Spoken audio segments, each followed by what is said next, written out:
国民党市长参选人谢龙介16号启动百庙祈福，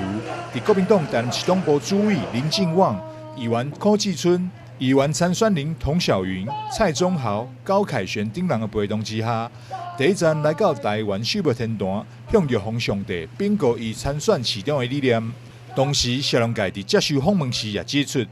台南市是六都内底老人福利上歹的，未来若是伊当选，将会落实照顾老人福利。身为市长的参选人，那我们是希望市政府要能够照顾到所有的黎民百姓。那我们最近呢做了一些研究，就是所有的议员不分党派，来2、3年来不断向黄市长提出了建言，就希望老人健保的补助要落实，因为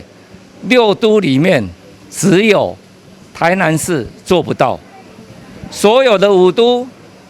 编列的预算都是占预算的1.25%到1.88%，我们台南市只有0.14%，连人家的尾数都不到，所以这一点我们所有议员共同提案、共同政见，也已经向全台南市的市民报告，只要我们当选，明年开始长辈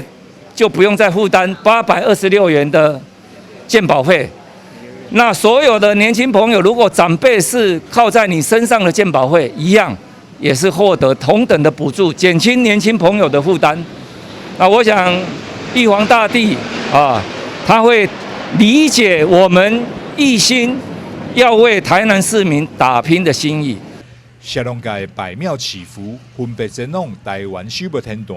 台湾府城隍庙、士典武庙、大天后宫以及普济殿，并向所有市民禀告伊参选照顾市民的理念，也祈求疫情会当早日退散。谢龙介未来也会伫各区启动百庙祈福的行程，并会伫活动中听取民众的意见，作为未来政策制定的依据。台南新闻张硕维采访报道。